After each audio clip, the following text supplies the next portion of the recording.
All right, welcome everybody to today's GA4 panel.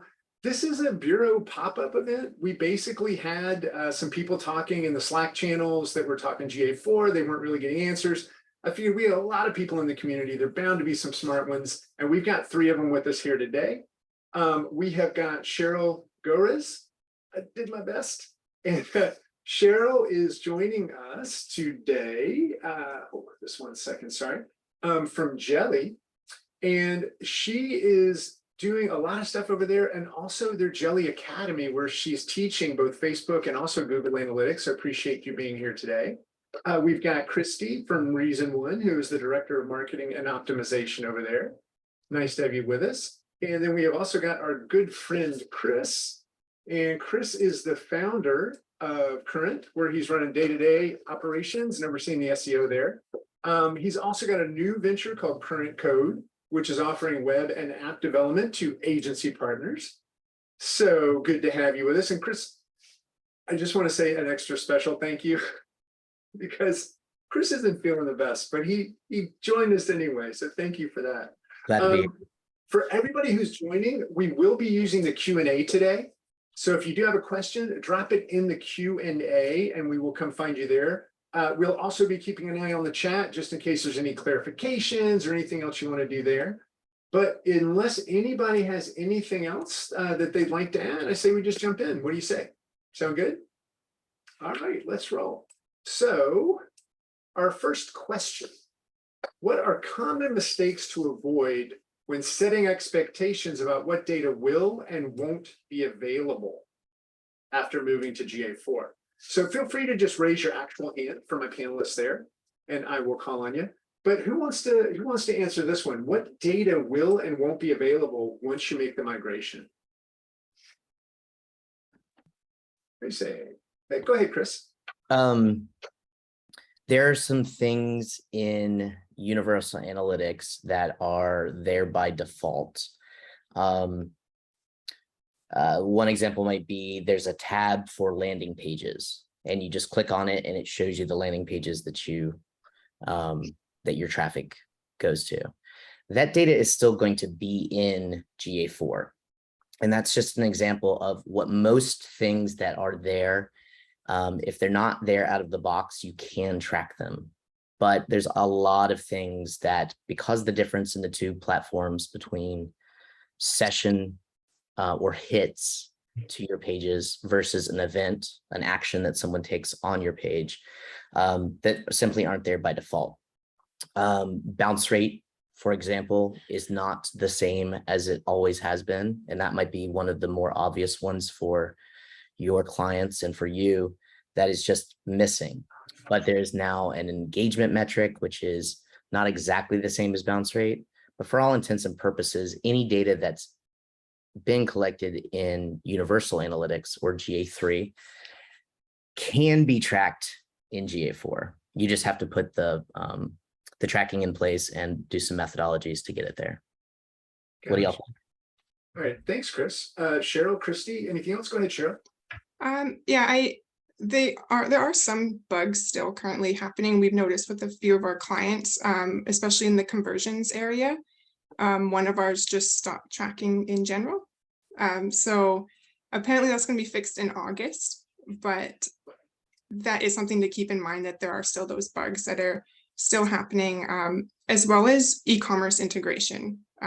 Like sites like Shopify still, I don't believe, have the full integration yet, but I know that they all plan on having it by hopefully by next July, because as of July 1st next year, like UA does not track anything anymore. So, and also I noticed that if you ever used it, there is no more of that benchmarking tab. If you ever used it, we've only used it for a few clients, but yeah, I noticed that's not there anymore. Neither is in-market interests. Okay, great. Christy, anything else to add? Yeah, sure. I think just to build off of Chris's point, the information, a lot of the data is still there, but what the data is called, what the metrics are named, and how you view reports with that data is going to be different in Google Analytics 4. Like the number of standard reports, which are the reports you could access from the menu, the acquisition behavior, A lot of those aren't available in GA4. They've majorly streamlined the number of standard reports. So a lot of your data analysis and ways that you find the data with a lot of those metrics is going to be through custom reporting. It's called their explorations tab. So you're going to have to do a little more legwork on the front end to build the reports to view the data that you need. But the data is there. It's just not going to be presented in the same way. Yeah, this sounds fun that we get to work more to get the same data. So I'm sure everybody's just, I'm sure there was just rally cries of yes, as soon as everybody realized that. So, all right, let's take a look at our next question. Should businesses and agencies seek alternatives to Google Analytics to avoid this kind of scenario in the future? Why or why not? So let's see, who would like to take on the Goog? Go ahead, Christy. I can take this one. I think there's a lot of alternatives to Google Analytics. One of the big downsides to it is you're going to pay, in some instances, a whole lot of money for a lot of these alternatives. And Google Analytics has the free version and integrates with a lot of different things. I think one thing to keep in mind is the reason for GA4. GA4 was implemented and created by Google because we're moving to the cookieless browser experience. And because of that, they had to change the way that we track and measure data. So it's not just Google Analytics that has to rethink how they collect data and how they account for that black hole of people that don't give consent or people that they can't track. So it's not a situation that's unique to Google. Wow, thank you for that. Anybody else, Cheryl or Chris? Yeah, go ahead, Chris. I read on the Google documentation, and by the way, I'll find and share the link in a minute.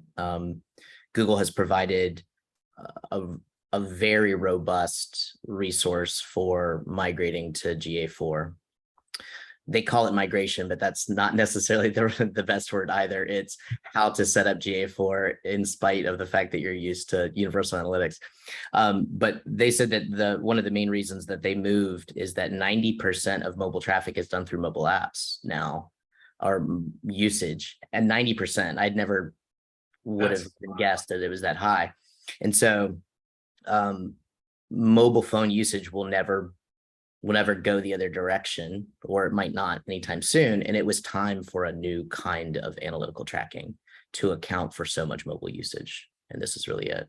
I'll second by saying that the other leading platforms, at least in my opinion, like Adobe Analytics or Amplitude or Mixpanel, are this same event-based kind of tracking that Google Analytics 4 is performing.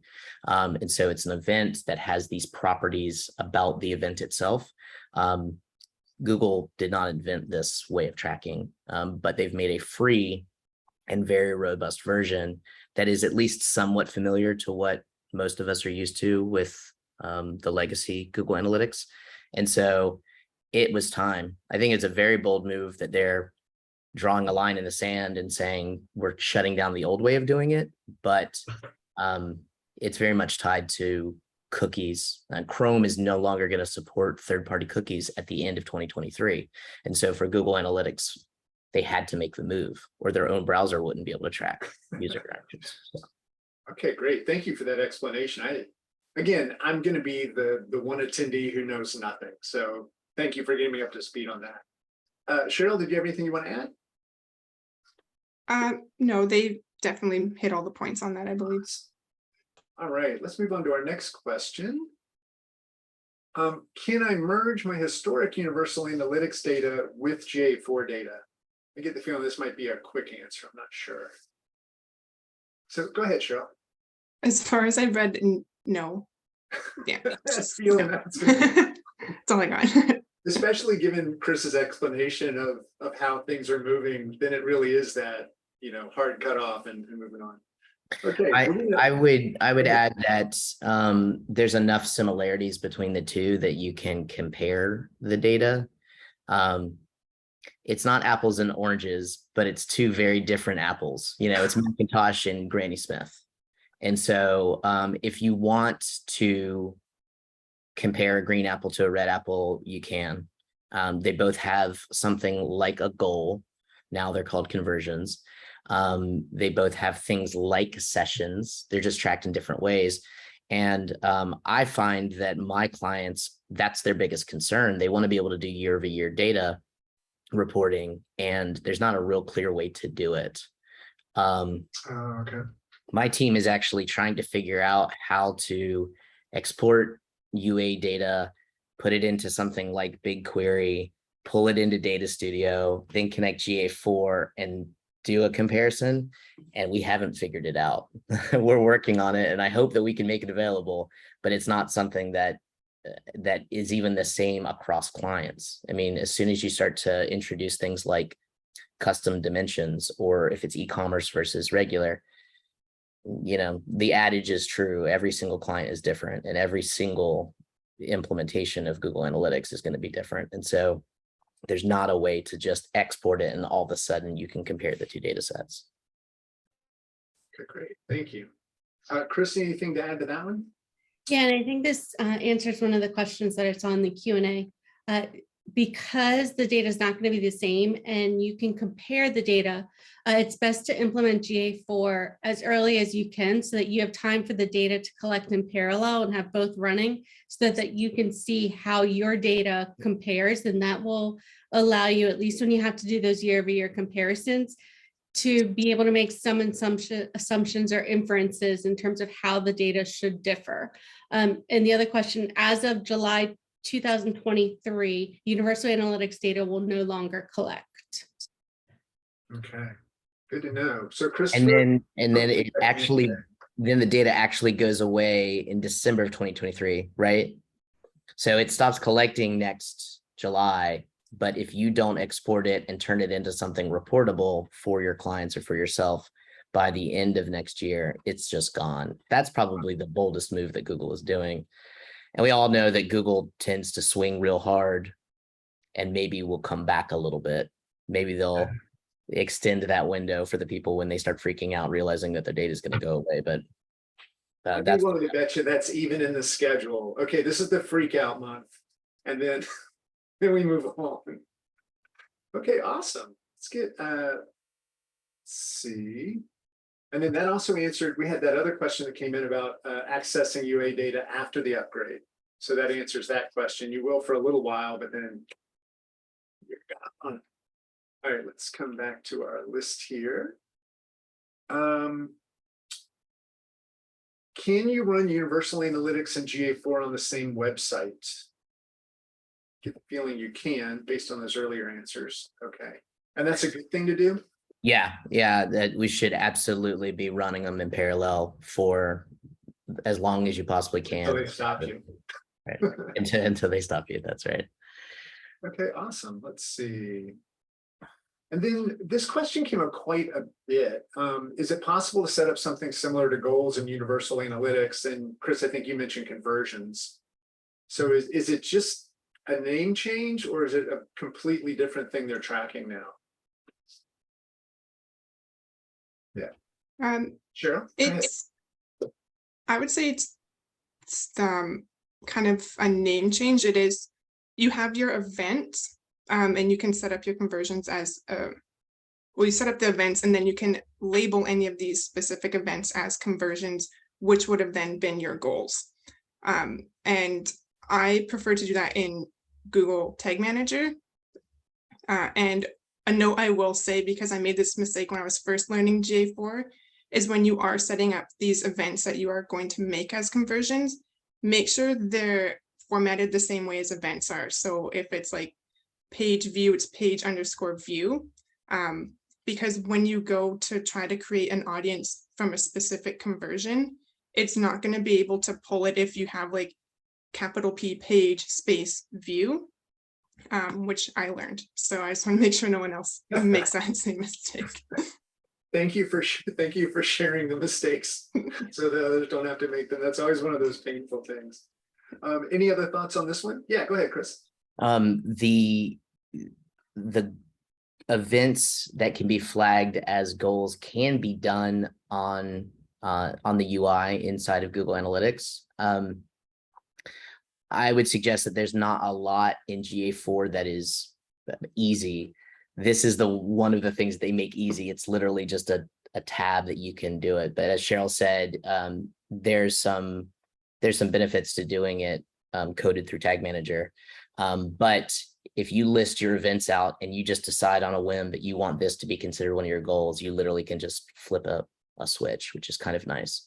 The naming conventions and the ways in which the goals are tracked are now solely event-based. And so make sure, oh, and by the way, Google has a tool to migrate these for you. It's not perfect, but for those who are not particularly savvy in instrumenting analytics, they do most of the hard work for you. They'll take your old events and turn them into your new conversions.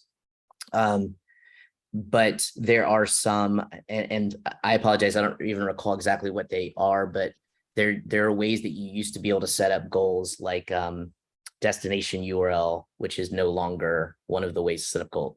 That's wrong. I know that that's not one of them. But there are 5 ways you used to be able to set up a goal, and now there's one way, and it's another one of those, not exactly one-to-one. So you have to finagle it a little bit to get your goals to still be tracking in GA4. Okay, great. Cheryl or Christy, anything else? No? No, I think they covered it. Okay, cool. I was hoping you two were going to bail me out with what the hell these 5 used to be and what it is now, but next time. All right, let's see here. And it sounds like the answer is there's a tool that they've built, but the fastest way to mass export and import historical data for clients, it may not even be a way to do the historical data. When I read it, I realized what y'all have been saying. So the fastest way is it's never going to happen. You can export the data. You can export a huge file. I'm not sure how far back you can go, but you can export a CSV file. But how usable is a CSV file of 20 years worth of analytics data? It's completely unusable. So you'd have to figure out a way to make it visualized or turn it into a report that's usable, which I think all agencies can monetize that with your clients, but also you don't want to sell them something that's not useful. And even though they're nervous that they're losing years and years worth of data, they weren't checking that data anyway. So does it really matter? You know, do you want to sell them something that is going to be a lot of work to build and then them not be able to use it particularly well? It seems to me like the last 5 years worth of data so that you can look for trends, especially because of COVID. And you want to look at things that were happening maybe in 2019 before COVID hit, just to try to level set to what's maybe going on in 2022. But otherwise, what's the value in looking back 10 years? I mean, there's really almost none. So make sure that the data that you do export is not overdone, and then try to figure out a good way to visualize it. I think Data Studio is a solution, but like I mentioned earlier, we haven't been able to figure out a really good way to make it usable and compare it to GA4 data. Gotcha. Christy or Cheryl, anything else on that in terms of being able to use that data? Yeah, I think to Chris's point, it's what are those reports that you relied on heavily, and making sure that you pull those reports for the time frame that you want and need in terms of how far back you have to go. Export them. It's a little bit of a tedious process. Google has not provided a way to do this without making it a little tedious, but that will give you the data, that will give you some of the visualizations, the trend analysis, and just keep that in a file. You won't, like Chris said, you won't be able to do a comparison that isn't available yet, but you can always look at the data, then look at the data in GA4 and just do a manual comparison. So at least you'll have the data. But I agree, only go as far back as you need to. Gotcha. Anything else to that, Cheryl? It's not super related to this, but and both Christy and Chris, correct me if I'm wrong, but GA4 will only collect data up to, I believe it's 14 months as well, and then you can't look back further. So that's another thing to keep in mind now with GA4. So maybe if there is data you want to be able to look back on, maybe every year, give yourself a reminder to export that data. Yeah, so now to that point, we're just gonna have to, as a part of the workflow, constantly be exporting PDFs and CSV files to ever have an archive for posterity. That's crazy. Wow. I know they don't care what I think, but wow. That's gonna oh yeah, okay. I'll leave that one. I don't know if this is absolutely true, but the paid version of 360 definitely has more bells and whistles, including when everybody's universal analytics data goes away in December of 2023. It's like for another full year if you're a paying customer, but Analytics 360 is pretty pricey, and so not that many people, not a very large percentage of analytics users have it. So maybe if you really need it or your client really needs it, you might be able to get more than the 14 months on GA4. I'm not sure. So my brain is going in-app purchases. Really? Is that what we're doing? Yeah. So Yeah. okay. I've spent enough on those damn games. All right. Let's move on. We have one more question that got sent in here, and then we're going to get to the questions from the group here. I'm having some issues migrating non-e-commerce goals into GA4 events/conversions. For example, I have a client who's looking to measure the number of leads they received through the website. I've used the setup wizard to pull through the events. I can see the events, but no data is actually pulling through. We're able to properly see them in UA, but the data isn't pulling through in GA4.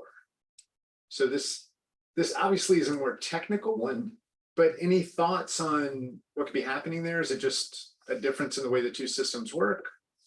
It sounds like maybe what Cheryl had referenced earlier, that there's just a bug that things aren't tracking correctly, that the same bug that needs to get fixed by the end of August. Because unless the naming convention is just wrong, which shouldn't have happened using the wizard, I don't know of a good reason why. There is something associated with using the G tag of the analytics tag called connected tags, and maybe you want to look to make sure it's not using the depreciated analytics.js tag, but if it's using G tag, it should be firing into both simultaneously always. Gotcha. And Cheryl, any thoughts on that? The only thing is the potential bug that's been happening. Because one of our clients just all of a sudden, no conversions tracked, is it just 000, and they were firing previously. So when we did some digging, it was just kind of one of those bugs that was happening.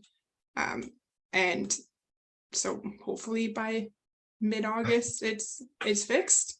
So fingers crossed. There you go. Wow. Christy, anything on that one? Sounds like they're Thank pretty you. good there. I have nothing else to add. Okay, great. Let's get to our questions that have come in from those of you joining us. Thank you so much. Let's see here. Let's start with Christopher DeCaro has a second question. Do we need to change how we build websites pages to track new event types available in GA4 to better align with default reports like scroll/section events? Did that question, is that a tough one there? I don't think so. I don't think that anything needs to be changed. There is something different if you're doing single page apps. There's a different way of marking the view since it's no longer hits as a page load. But that's been something that people used on things like scroll depth anyway for some time. So I don't think that you need to change. There are lots of new nuances, that's for sure, but most of them reside in the tagging and the analytics dashboard itself, not in the vehicle. Gotcha. All right, anything else on that? No, I think, like you said, the changes are mostly in how you tag the events, what you name the events, but not so much in terms of what would trigger events on the website. That will still operate the same way. I will add that third-party integrations aren't all worked out yet. And so again, this is still not the product that you're building, but if you're using a third-party integration like Intercom or CallRail or Salesforce, you're going to want to make sure that that's not broken in GA4. And in fact, a lot of them, I think, still are. They're playing catch up. Exactly. Okay, great. Let's see. Let's get to Jamie Martin. Hey, Jamie. Follow-up thoughts on how to archive UA data in 2023 in a useful format. Is there a useful format? Y'all are laughing. Yeah, that's kind of what we've been talking about now. You can export it. I think Christie's example was the best. Actually take the reports that you or your clients use and export them as PDFs for the time ranges that you need, because then it's got a UI to it and you can always reference that PDF. But if you export it as a CSV file or something, it's not particularly useful. Jamie's giving me crap that was hours ago. Yeah. I'm doing my best, Jamie. I'm not technically savvy. Okay. Sheesh with everybody. Let's see. Bridget, how can we help prepare our clients for the migration? What are the major data differences they are likely to see in their reports? Yeah, go ahead, Christy. I think preparing them is setting the expectations and setting the expectation that the data will be different. And if you implement GA4 early enough, have that parallel, you can start to try to understand what type of differences will occur so that you can help get the client aligned on what they can expect with certain things like conversion events. Because GA4 doesn't track goals, in Universal Analytics, a goal was a per session thing. In GA4, a goal or a conversion event is just an event. So you can have multiple events per session. So things like that, your conversion data may differ, which I know is probably the worst data point that you want to not be the same between the two, but there is a chance that there's going to be some differences in there. So I think it's just setting expectations so the client doesn't think you'll implement GA4, they'll get their reports and they'll continue to do their month over month and year over year comparisons without any issues. Anything else on that? Go ahead, Chris. I'm sure this answers some other questions, but we've been talking about this with a little pessimism, if not negativity. What Christy just said makes GA4 awesome. You can track multiple events during one visit of the user, whereas historically you could only track one, and it was either the last one that they did or the first one they did or whatever. And a modern user does all kinds of stuff. They're watching a video, they're submitting a form, they're making a purchase. They could do that all in one visit.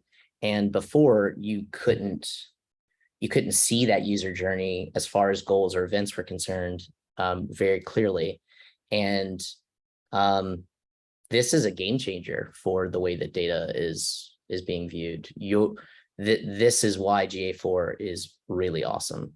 It's new, so you have to learn it, but it paints a picture so much more robust based on the individual events that are happening.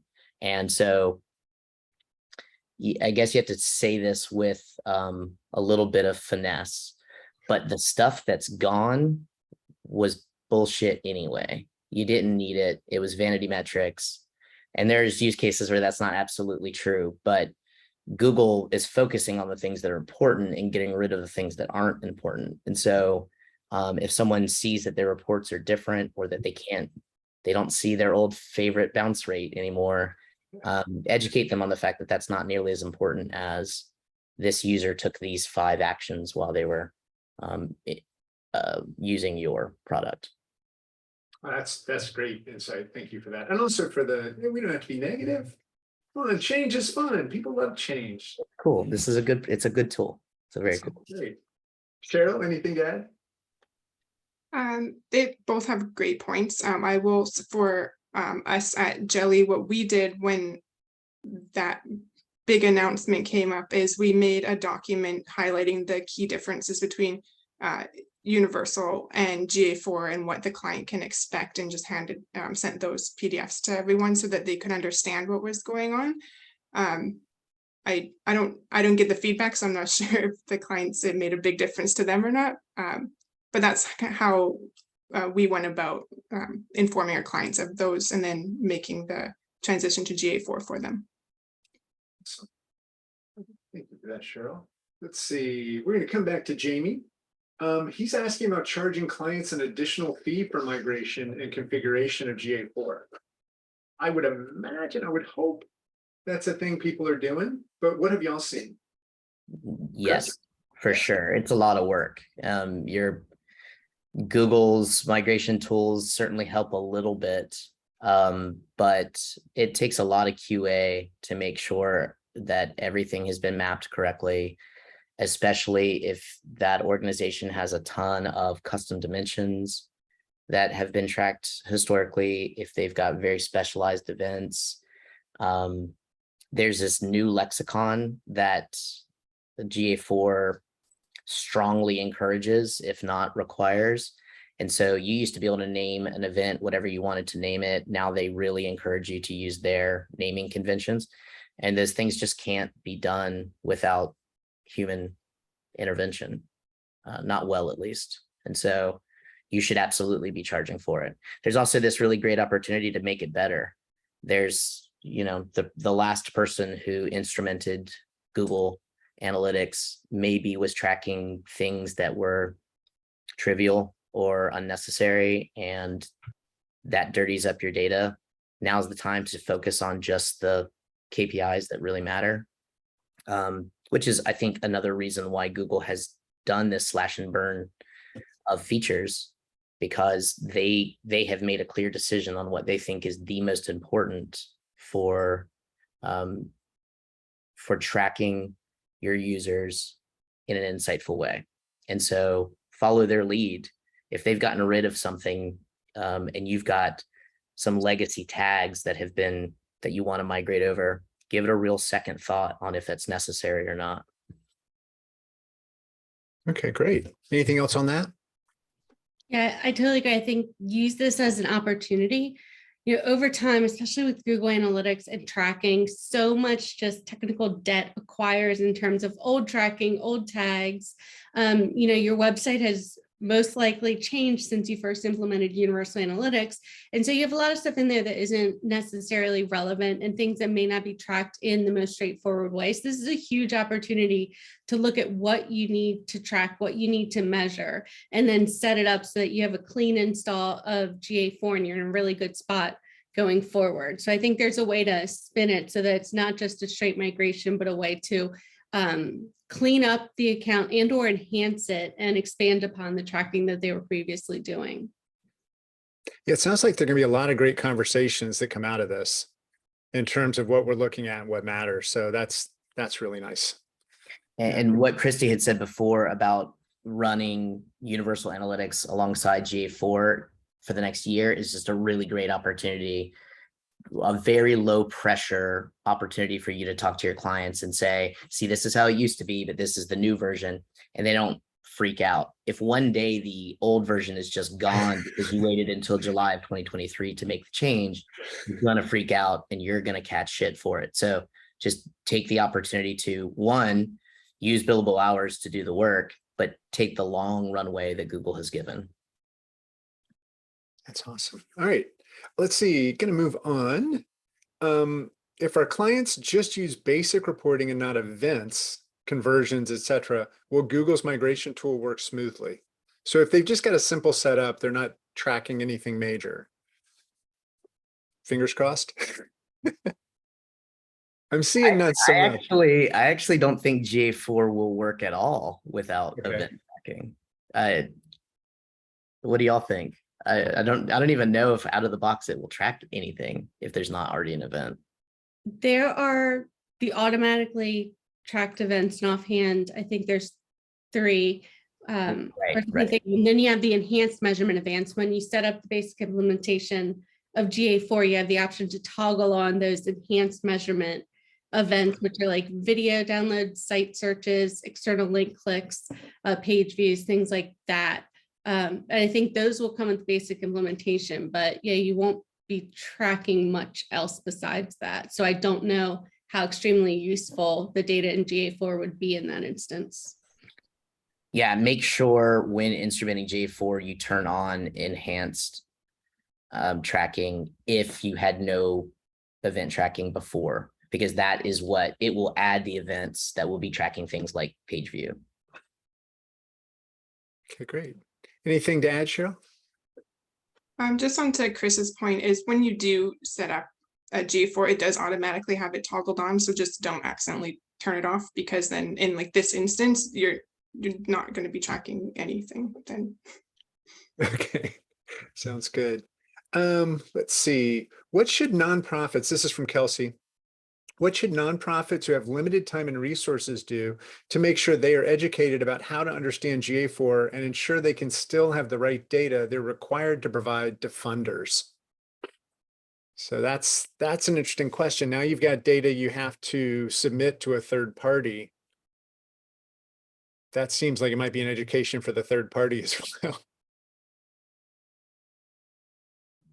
Anything there? I would say kind of recapping a lot of what we've said today, make sure that the events that you need, the KPIs that you need to track are instrumented. This out of the box tagging that GA4 does will track things like form submit, I believe, out of the box. Maybe to Chrissy's point, it's like clicked an external link, watched a video, downloaded a PDF. I know that those are definitely default. I think if you have a form and it will track the submit by default. If you had old goals or events and you migrated them over using the migration tool, it should pick those up, like reached a thank you page or a confirmation page without much issue. So that would not require a lot of money or resources to QA that and maybe make some small tweaks. There's going to be very few instances where some tweaks aren't going to need to be made because people simply didn't use the naming conventions on the old way of doing it that exactly align. And even though Google has made these migration tools available, they're not perfect. So I think you should prepare for someone to, at a very least, to QA it to make sure that the data is tracking correctly. Okay, awesome. Thank you, Chris. Christy or Cheryl, anything? No, I would just reiterate, even if you're using the migration tool, you don't have many events that you've set up, QA, test, and validate everything that is set up and everything that was migrated to make sure that the data is coming through the way that it should be and the way you need to see it. Because the worst thing that could happen is you don't test it, you just assume it's working correctly, then Universal Analytics stops and you're not able to troubleshoot as easily as you would be if you could still rely on the UA data. And an easy non-technical way to QA it is to look at the total number of conversions you have in your old analytics versus what's tracking in GA4. And if those numbers are off, they should be exactly the same, but you know, Google sometimes tracks things a little differently. But if they're way off, something's wrong. So you don't need to be a developer to figure that out. Like was mentioned, when your client's report goes down to 0, you know conversions aren't working. When it sounds like a QA early and often scenario, since they're fixing some bugs, they'll probably make new ones and all that stuff. So that year that they're giving us may actually be for them as well, right? To make sure they have a chance to get it right. So anything else on that, Cheryl? I think they covered most of it. When it comes to having limited time and resources, maybe up front, you may need to spend a little more time in GA4 to make sure everything and make sure you understand where the reports and the data you're looking for is. But once you know you've got everything set up correctly, it shouldn't take as much time for you to be going in to find that data for the funders. Okay, great. All right, our next question is from Colleen. I think I might know the answer to this one. If the data source, if you have Data Studio reports today that use GA3 as the data source, will those break after December 2023? Yes. Yes.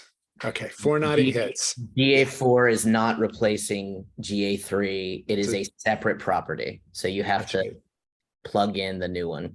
I will make the advice to Google that I made to a good friend. If it's not replacing it, don't just put a sequential number next to the same name. Like, let's go ahead That's the confusion, folks.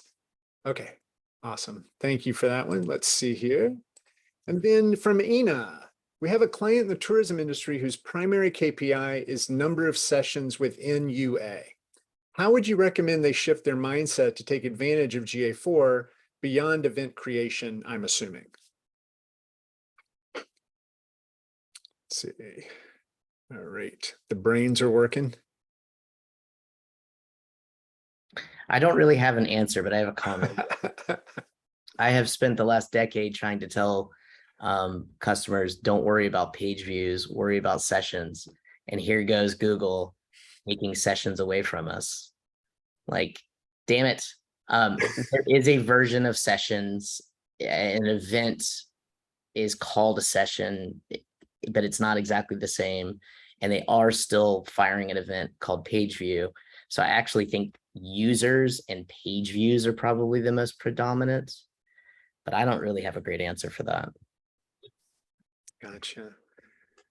Yeah, I would Sure. maybe recommend they find something on their site that they would consider a goal, like if they have a contact page or maybe Right. even like specific video views, downloads, just anything other than sessions.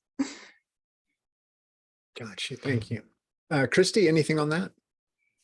No, it's a tricky one because I believe in GA4 session, it measures the initial start of the first load. And you have to remember GA4 is tracking across website, across apps, across devices. So that session, you could have multiple visits or things going on, but it's all going to count within one session. Whereas in Universal Analytics, if I went onto my laptop, went to a website, and then went onto my phone, went to a website, then used the app, that's 3 completely independent sessions.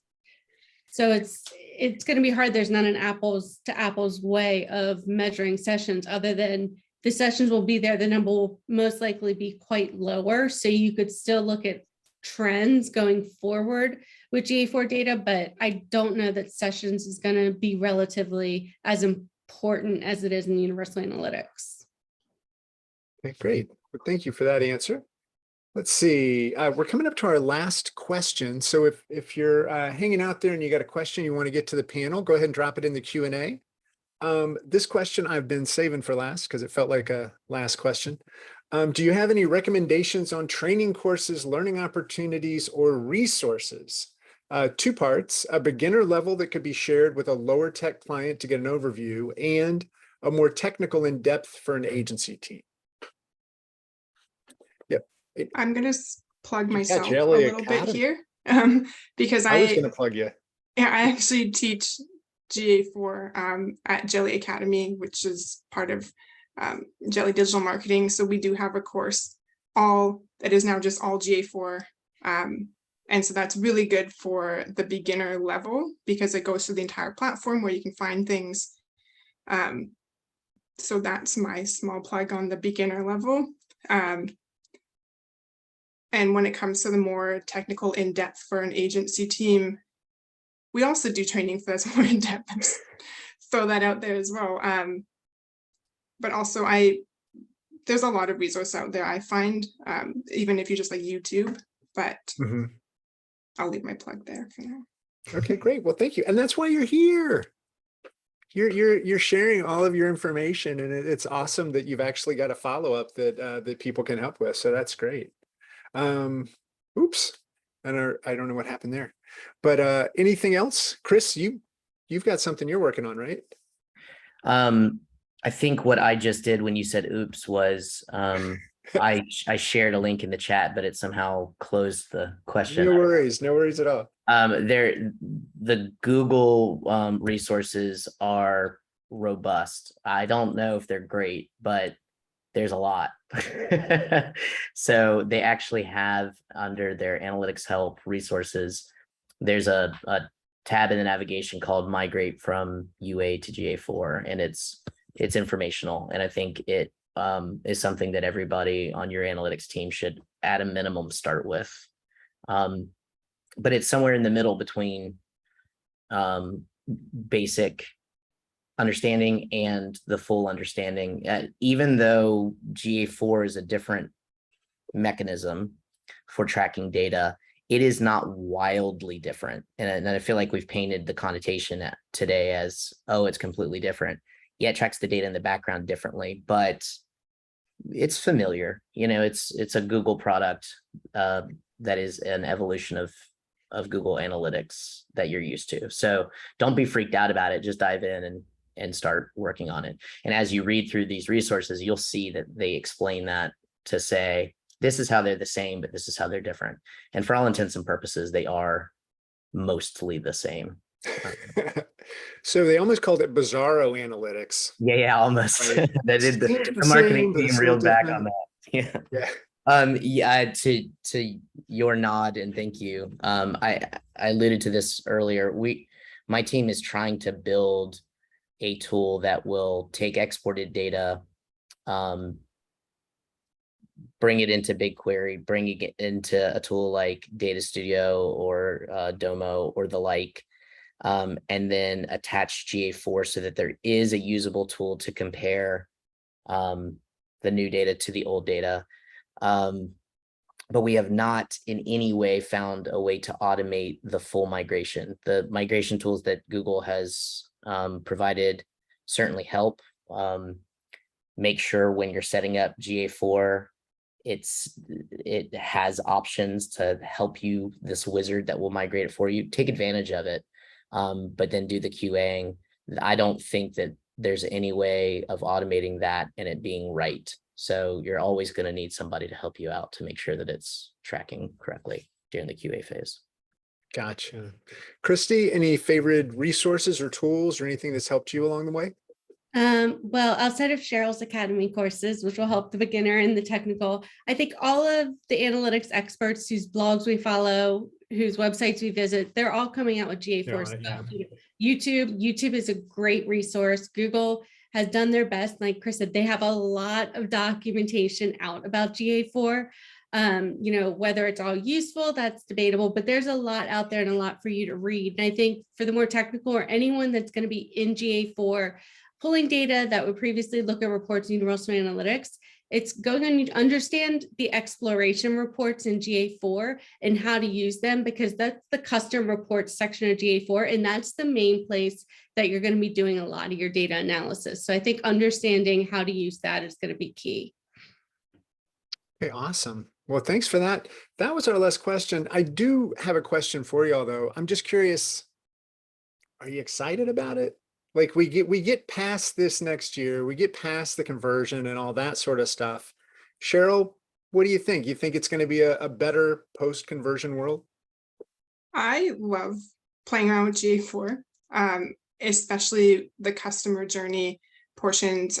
When you're in the explorations, there's just so much data, like more, in my opinion, that you can go into and dive into. So I think there's so much potential for people to really help everyone, especially learning the conversion paths and how people are interacting with your site.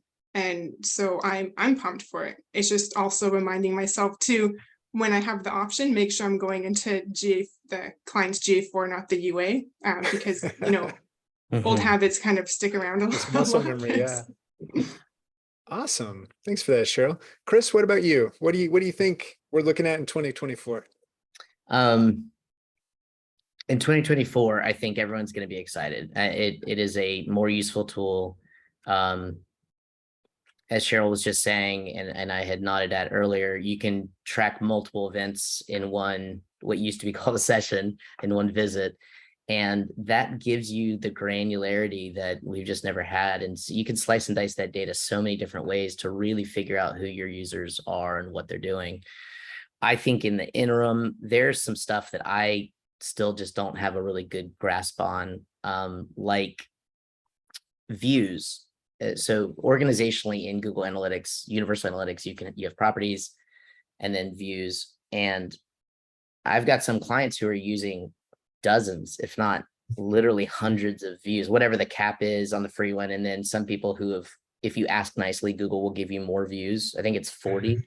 They'll give you another 40. I've got clients that are well over 100 views, and views are going away. And I don't really know what to do with that kind of stuff. They use it for advertising campaigns because they want to look at certain certain subset. So you should be able to slice and dice the raw data, all kinds of ways to get that same information, but the usability changes. And so if you're running ad campaigns and you use Google Analytics as your hub for multiple channels, you're going to need to rethink the way that you organize it. And so I hope that I didn't just freak a bunch of people out because you were thinking like, oh, I kind of use analytics. And then you're like, oh shit, I really use analytics a lot. And I forgot that that's my main hub for advertising. Get on it, start figuring that stuff out, because I think the next year is going to be pretty tumultuous with that stuff. Then once we're on the other side of it, it's going to be great. You're going to love it. Awesome. Thanks for that. What do you say, Christy? I think change is hard, but change is good. 2023 is going to be a hard year in the world of Google Analytics, but 2024, once we're used to it, I think it'll be a great thing. To the point of views, I have a feeling reporting like Google Data Studio may become more valuable because that's how you'll set your data up in a way that it was able to be seen in the view before. You'll just have to set up a Data Studio report for that audience. So we'll have to get more creative about how we create the reports and get the data to the people that need it. But I think the ability and the ways we can view the data and what we can infer from it are going to be really great and definitely going to grow. Well, that's awesome. Well, thanks to all of you for being here. I know it was a short notice a couple of weeks ago. Last week, it was just like, hey, people want to know GA4. Thanks to everybody for showing up today for this little Bureau pop-up event. We're going to do a lot more of these, like free events where we're hitting on topics that matter to you. And with that, I'll also be getting a video of this out to everybody tomorrow. So we'll be dropping this in the Slack channels, and also we'll be emailing it to everybody who signed up. I just said Google. I think they're in my brain and I can't get out now. So, but with that, thanks again to everybody on the panel. Totally appreciate it. And we will talk to you soon. Bye, everybody.